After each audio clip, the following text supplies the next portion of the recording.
మాతృదేవోభవ పితృదేవోభవ ఆచార్య దేవోభవ. ఓం నమో మాందీశ్వరాయ నమః. అందరూ బాగుండాలి, అందరికీ మంచి జరగాలి. తంత్ర జ్యోతిష్యం అనేటువంటి ఈ వీడియోలో భాగంగా మనం ఈ 2026 సంవత్సరం జూన్ మాసం మాస ఫలితాల్లో భాగంగా మనం ఇప్పుడు మేషరాశి గురించి ఎలా ఉందో తెలుసుకుందాం.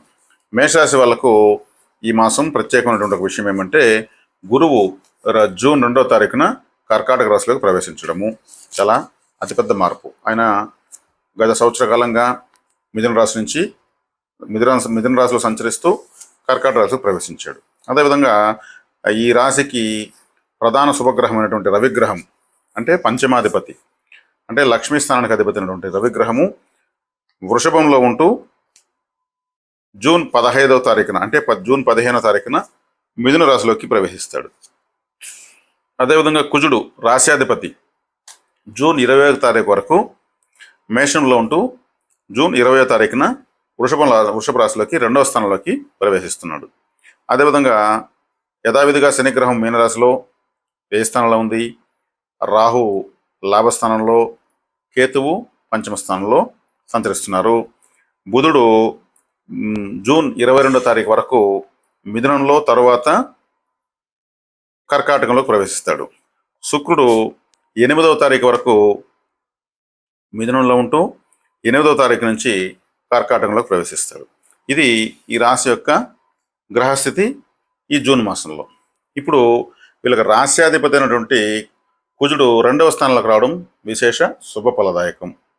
ఎందుకంటే 2వ స్థానం ధనస్థానం, అంటే డబ్బును వెతుక్కుని వెళ్తున్నారు, రాశ్యాధిపతి వెళ్తున్నాడు కాబట్టి ధనపరమైనటువంటి ఆదాయం కలిగేదానికి అవకాశం ఎక్కువ ఉంది. అంటే వీరు చేసే ప్రయత్నాలు ధనపరంగా సక్సెస్ అవుతాయి. అదేవిధంగా ద్వితీయంలో ఉన్నటువంటి రవి తృతీయంలోకి వెళ్తున్నాడు, ప్రయాణాలు అధికమవుతాయి. పంచమాధిపతి తృతీయంలో, పంచమ స్థానానికి లాభంలో, ప్రయాణాలు అధికమవుతాయి. ఈ చిన్న చిన్న ప్రయాణాల వల్ల వీళ్ళకు ఆర్థికంగా బాగుంటుంది. అంటే పంచమాధిపతి అంటే అదృష్టాన్ని ఇచ్చేటువంటి గ్రహం కాబట్టి, తృతీయ స్థానము అంటే మిథునంలోకి వెళ్తున్నాడు కాబట్టి వీళ్ళ యొక్క ప్రయాణాల వల్ల వీళ్ళకు అదృష్టం అనేది ఉంది. అంటే వీళ్ళకు కమ్యూనికేషన్స్ అంటే 3వ స్థానంలోకి వెళ్తున్నాడు. 3వ స్థానం అంటే సహకారము, కమ్యూనికేషన్స్, చిన్న చిన్న ప్రయాణాలు, ఇవన్నీ కూడా బాగా సక్సెస్ అవుతాయని చెప్పొచ్చు. అదేవిధంగా బుధుడు కూడా మిథున రాశి నుంచి కర్కాటక రాశిలో 4వ ఇంటికి వస్తున్నాడు. అంటే తృతీయాధిపతి చతుర్థంలోకి వెళ్తున్నాడు. ఈ తృతీయాధిపతి చతుర్థంలోకి వెళ్ళడం కూడా అంటే వీళ్ళకు 4వ స్థానం అంటే గృహ వాహన స్థానము, విద్యాస్థానము. అంటే ఈ మాసం ఎక్కువగా పిల్లలంతా కూడా కాలేజెస్లో స్కూల్స్ మారడము, తరగతి గది మారడము లాంటివన్నీ కూడా, కొత్త కాలేజెస్ చేరడము, కొత్త స్కూల్స్ చేరడం అంతా ఉంటాయన్నమాట. కాబట్టి మంచి స్కూల్స్ ఈ రాశి వాళ్ళకు లేదా కాలేజెస్లో చేరేదానికి ఎక్కువ అవకాశం ఉంటుంది. కాబట్టి ఇక్కడ శుక్రుడు కూడా కర్కాటక రాశిలోకి 8వ తారీఖున ప్రవేశిస్తున్నాడు.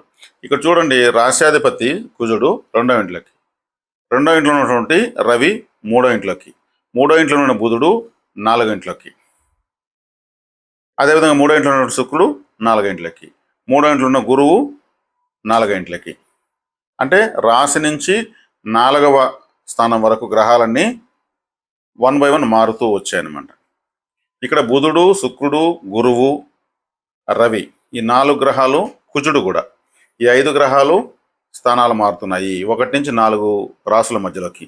కాబట్టి మీకు ఒక విధంగా డొమెస్టిక్ బెనిఫిట్స్, అంటే మీకు గృహ సంబంధమైనటువంటి బెనిఫిట్స్ బాగా ఉన్నాయి. వాహన యోగము, గృహయోగము, విద్యాయోగము, అదేవిధంగా చిన్న చిన్న ప్రయాణాలు, ఇవన్నీ కూడా బాగా కలిసి వస్తాయి. 4వ ఇంట్లో గురువు ఉంటే అతను 8వ స్థానాన్ని, 10వ స్థానాన్ని, 12వ స్థానాన్ని చూస్తాడు. అంటే గురువు ఏ స్థానాన్ని చూస్తే ఆ స్థానం బలపడుతుంది. అంటే 8వ స్థానం అంటే ఏమి? ఆకస్మిక స్థానము. అంటే ఆకస్మిక ఖర్చులు మీకు వచ్చేదానికి సిద్ధంగా ఉన్నాయి. అది ఆకస్మికం అంటే నష్టాలు చూపిస్తుంది, లాభాలు చూపిస్తుంది. అంటే ఆకస్మికంగా మీరు పెట్టాల్సినటువంటి పెట్టుబడులు కూడా సూచిస్తుంది. కాబట్టి ఇక్కడ అంటే అదృష్టము, దురదృష్టము 2 8వ స్థానమే, అష్టమ స్థానము. అదే గురువు చూస్తున్నాడు కాబట్టి మీకు ప్రయోజనము ఉంది, ఖర్చు ఉంది అని తెలియజేస్తుంది. 10వ స్థానాన్ని చూస్తూ ఉంది. 8వ స్థానం వల్ల మీరు పెట్టేటువంటి, అంటే కొంత ధనాన్ని కోల్పోతారు, ఆకస్మికంగా ధనాన్ని నష్టపోవడం జరుగుతుంది. అది అనారోగ్యానికి కావచ్చు, ఇంకేదైనా పెట్టుబడి పెట్టి నష్టపోవడం కావచ్చు. 10వ స్థానం చూస్తున్నాడు కదా, 10వ స్థానానికి లాభస్థానమే 8వ స్థానం. అంటే చేసే వృత్తిలో నష్టాలను సూచిస్తూ ఉంది. కానీ 10వ స్థానంలో నష్టాలు వచ్చిన తర్వాత మీరు మళ్ళీ పుంజుకుంటారు. ఎందుకంటే శుభగ్రహం చూస్తుంది కాబట్టి నష్టం వచ్చినా అంటే గురువు అభివృద్ధి చేసేటువంటి గ్రహం. ఏ స్థానం చూసి ఆ స్థానం అభివృద్ధి చేస్తాడు. 8వ స్థానం చూస్తారు కాబట్టి ఆరోగ్యానికి అనారోగ్యరీత్యా ఖర్చు పెట్టచ్చు, వృత్తిరీత్యా నష్టపోవచ్చు, లేదంటే పెట్టుబడులు పెట్టి కొంతకాలం వెయిట్ చేయొచ్చు. అంటే అనారోగ్యానికి ఖర్చు పెడితే ఆరోగ్యం కుదురుతుంది, అది బెనిఫిట్. వృత్తిలో పెట్టుబడులు పెడితే కొంతకాలానికి అభివృద్ధి జరుగుతుంది. అదేవిధంగా 12వ స్థానాన్ని చూస్తాడు. 12వ స్థానం చూస్తే మీ 12వ స్థానం అంటే మీరు పడుకొని నిద్రపోయిన పడక గది. అంటే మీరు అక్కడ ఎక్కువగా వృత్తి గురించి ఆరోగ్యం గురించి మీరు ఆలోచించుకునేటువంటి పరిస్థితి అక్కడ ఉంటుంది. అంటే నిద్రలో లోపం ఉంటుంది. 12వ స్థానాన్ని గురువు చూడకూడదు. అంటే గురువు అంటే మీ అన్ని విజ్ఞత కలిగిన వాడని అర్థం. ప్రశాంతంగా నిద్ర పడదు. 12వ స్థానంలో శుక్రుడు రాహు ఉంటే మంచి నిద్ర వస్తుంది. గురువు ఉంటే ఎక్కువగా ఆలోచిస్తారు.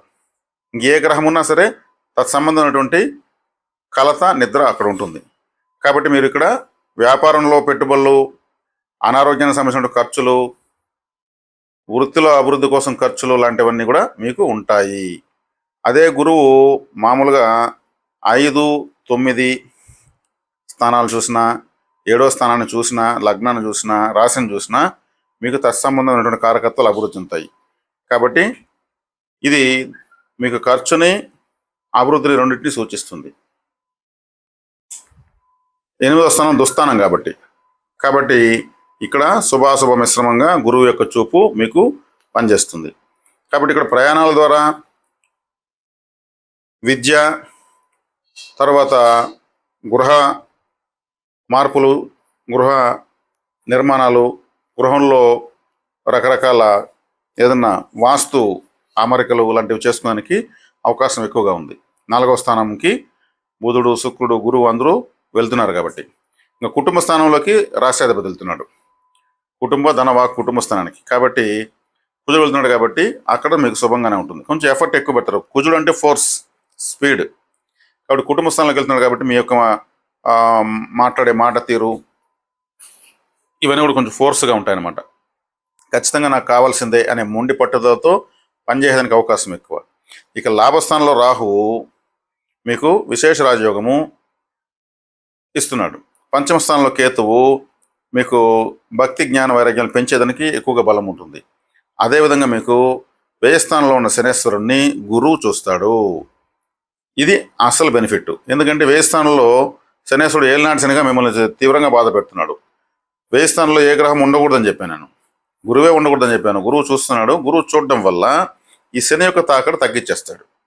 చూపు అనేది అక్కడ ఉన్న శని యొక్క తీవ్రతను తగ్గిస్తాడు. కాబట్టి మీరు కొంచెం రిలాక్స్ అవుతారు. ఇప్పటి నుంచి ఏలినాటి శని యొక్క ప్రభావం పూర్తిగా మీకు ఉన్నా లేనట్టే. ఈ రాశికి భాగ్యాధిపతి ఉచ్చస్థితి బట్టి శనేశ్వరుని చూస్తాడు, బాధకాధిపతిని చూస్తాడు. శని మీకు బాధకాధిపతి మీకు 10వ స్థానంలో ఉన్నాడు కాబట్టి చూస్తాడు. కాబట్టి మీ యొక్క ప్రయత్నాలన్నీ కూడా సఫలీకృతం కావడానికి మార్గము సుగమమైంది. కాబట్టి మీకు ఇన్ని రోజులు ఉన్నటువంటి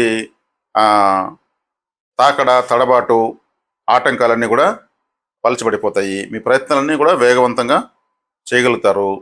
ఇన్ని రోజుల పాటు కష్టానికి ఫలితం అయితే మాత్రం దగ్గుతుండడంలో ఈ మాసం యొక్క గోచార ఫలితాలు చాలా స్పష్టంగా తెలియజేస్తున్నాయి. శుక్రుడు 4 గంటలు ఉన్నాడు కాబట్టి వాహన యోగం ఖచ్చితంగా ఉంటుంది. కొత్త వాహనం కొనుక్కోవడానికి, ఉన్న వాహనం దాన్ని అప్డేట్ అంటే ఏదన్నా రిపేర్లు ఉంటే చేసుకోవడానికి బలం పెరుగుతుంది. కమ్యూనికేషన్స్ బాగుంటాయి. బంధుమిత్రులతో ఇష్టాగోష్ఠి చర్చల్లో పాల్గొంటారు. కాబట్టి ఇంట్లో శుభకార్యాలు కూడా బాగా జరుగుతాయి. ఎందుకంటే కుటుంబ స్థానంలోకి రాశాధిపతి, గృహస్థానంలోకి గురువు, శుక్రుడు, బుధుడు వెళ్తుంది. 3 శుభగ్రహాలు 4వ ఇంట్లో ఉన్నాయి కాబట్టి గృహంలో శుభకార్యాలు జరిగేదానికి అవకాశం ఎక్కువ. విద్యా, వాహన యోగాలు విశేషంగా యోగిస్తాయి. మీ మాటకు విలువ పెరుగుతుంది. మీ యొక్క చేసే ప్రయత్నాలు 3వ ఇంట్లోకి రవిగ్రహము, నైసర్గిక పాపగ్రహము 3వ ఇంట్లో బాగా యోగిస్తుంది కాబట్టి అద్భుతంగా ఉంటుంది. కాబట్టి ఇక్కడ 5వ స్థానంలో కూడా కేతు ఉన్నాడు కాబట్టి కులదేవత ఆరాధన చేసే కొద్దీ ఇంకా మీరు విశేషమైనటువంటి ఫలితాలు చూస్తారనేటువంటి సందేహం లేదు. మేషరాశి వాళ్ళకు ఎంతో కాలంగా ఎదురు చూస్తున్నటువంటి శుభ ఫలితాలు ఈ మాసం మాత్రం ఖచ్చితంగా ఉంటాయి. కాబట్టి మీరు ఇప్పుడు వచ్చినటువంటి అవకాశాన్ని చక్కగా సద్వినియోగం చేసుకొని ఈ గ్రహ అమరిక వల్ల వచ్చేటువంటి ప్రయోజనాన్ని పూర్తిగా పొందుతారని మాత్రం ఖచ్చితంగా చెప్పవచ్చు.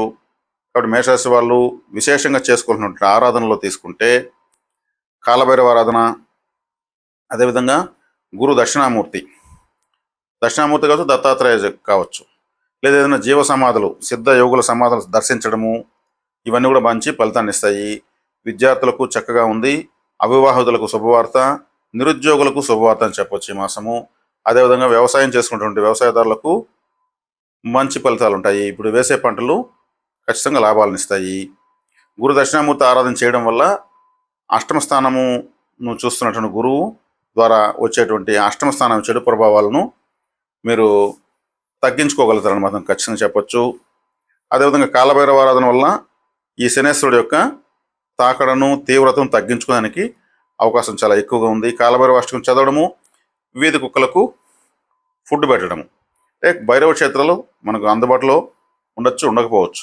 భైరవాష్టకం 8 నిమిషాలు చదివి వీధి కుక్కలకు ఫుడ్ పెడితే చాలు. చక్కగా శనేశ్వరుడు మీకు అనుకూలిస్తాడంటే ప్రతికూలతను కోల్పోతాడు. కాబట్టి మీరు ఈ మాసం విశేషమైన శుభఫలితాలు పొందాలని ఎటువంటి సందేహం లేదు. మీరు ముఖ్యంగా ఆరెంజ్ కలరు, ఎల్లో కలరు, అదేవిధంగా మీకు గ్రే కలరు, ఈ కలర్స్ మీరు బాగా యూస్ చేసుకోవచ్చు. ఈ ఈ ఈ రంగుల్లో ఉన్నటువంటి ఆహారం ఏదైనా ఉంటే కూడా మీరు తీసుకోవచ్చు. అంటే ఆరెంజ్ పండ్లు, ఎల్లో కలర్ అంటే మీకు శనగలు, ఆ తర్వాత వచ్చి మీకు మ్యాంగోసు, ఈ సీజన్లో మ్యాంగోస్ బాగా పుష్కలంగా ఉన్నాయి కాబట్టి ఈ కలర్లో ఉన్నటువంటి లెమన్ రైసు విశేషంగా తీసుకోవచ్చు. ఉలవ చేత ఉన్నటువంటి అన్నం కూడా మీరు తీసుకోవచ్చు. కేతువు 5వ స్థానంలో మీకు ఉన్నాడు కాబట్టి, కులదేవత అనే స్థానంలో మోక్షకారకు ఉన్నాడు కాబట్టి ఇవన్నీ కూడా ఫేవరెట్ ఫుడ్గా మీరు తీసుకోవచ్చు. అదేవిధంగా ఐస్ క్రీమ్ దానంగా ఇస్తే మంచిది. ఐస్ క్రీమ్ అంటే చల్లగా ఉండేది కాబట్టి శనేశ్వరుడు మీకు అది శాంతించడానికి పనికి వస్తుంది. చిన్నపిల్లలకు ఐస్ క్రీమ్ మీరు వెన్నెల ఐస్ క్రీమ్ తీసివచ్చు. వెన్నెల అంటే చంద్రుడు, చల్లగా ఉన్నటువంటి మరి పండ్లు లాగేటువంటి చల్లదనంగా ఉన్నది ఐస్ క్రీమే కాబట్టి వెన్నెల ఐస్ క్రీమ్ మీరు పిల్లలకు తీసివ్వడం ద్వారా కూడా మంచి, ఇది ప్రకృతి పరిహారంగా, వ్యక్తిగత పరిహారంగా తీసుకోవచ్చు. నలుపు రంగు రిబ్బను ముక్కలుగా కత్తిరించి శనివారం రోజు నీటిలో కలపడం మంచిది. నల్లని బొగ్గులు కూడా మీరు నీటిలో వదలచ్చు. ఒక 4 బొగ్గులు, ఒక 4 లెమన్స్ అంటే నిమ్మకాయలు మీరు నీటిలో వదలడం శనివారం రాహుకాలంలో వదలడం చాలా మంచిది. మీరు విదేశాలకు ప్రయాణించాలనుకున్న వాళ్ళకి ఇప్పుడు మీకు చాలా చక్కగా ఉంటుంది. ఎందుకంటే 12వ స్థానాన్ని గురువు చూస్తాడు, భాగ్యాధిపతి చూస్తాడు కాబట్టి భాగ్యస్థానం ఉన్న 12వ స్థానం ఉన్న దూర ప్రాంతాలు తెలియజేస్తుంది కాబట్టి దగ్గర ప్రయాణాలు, దూర ప్రయాణాలు కూడా మీకు కలిసి వస్తాయి. కాబట్టి విదేశాల్లో ఉన్న వాళ్ళకు ఇంకా బాగుంటుంది, విదేశాలకు వెళ్ళాలనుకున్న వాళ్ళకు బాగుంది. కాబట్టి ఈ జూన్ మాసం చెప్పాలంటే వీళ్ళకు ఇప్పటి నుంచి కూడా గురుబలము అనేది ఏలినాటిని తగ్గించడానికి పనికొస్తూ ఉంది. 4వ స్థానంలో నుంచి అతను 9వ స్థానంగా దృష్టితో శనేశ్వరుని చూడడం వలన మీరు విశేషంగా శని యొక్క తీవ్రతను తగ్గించుకోవడానికి ఇప్పటి నుంచి మీకు అనుకూలతగా ఉంది. ఎందుకంటే రాబోయే సంవత్సరం గురువు 5వ ఇంట్లోకి వస్తాడు. అప్పుడు కూడా మీకు శనేశ్వరుని యొక్క పైనే చూపు పడుతుంది. కాబట్టి ఇంకా ఏలినాటి శని యొక్క ప్రభావం దాదాపు 2 సంవత్సరాల పాటు మీకు చెప్పుకోవడానికి ఉంటుంది, కానీ తీవ్రంగా ఇబ్బంది పెట్టడానికి అయితే ఉండదని మాత్రం చెప్పవచ్చు. కాబట్టి మేషరాశి వాళ్ళు విశేషమైన శుభ ఫలితాలు పొందుతారన్న ఎటువంటి సందేహం లేదు. ఎప్పుడు ప్రయాణాలంటే ఇష్టపడే వాళ్ళు వీళ్ళు. ఏ చిన్న విషయానికైనా ఏదో ప్రయాణం చేసి ఫలితాన్ని పొందాలనుకునే రాసుల్లో మేషరాశి మొదటి రాశిగా ఉంటుంది.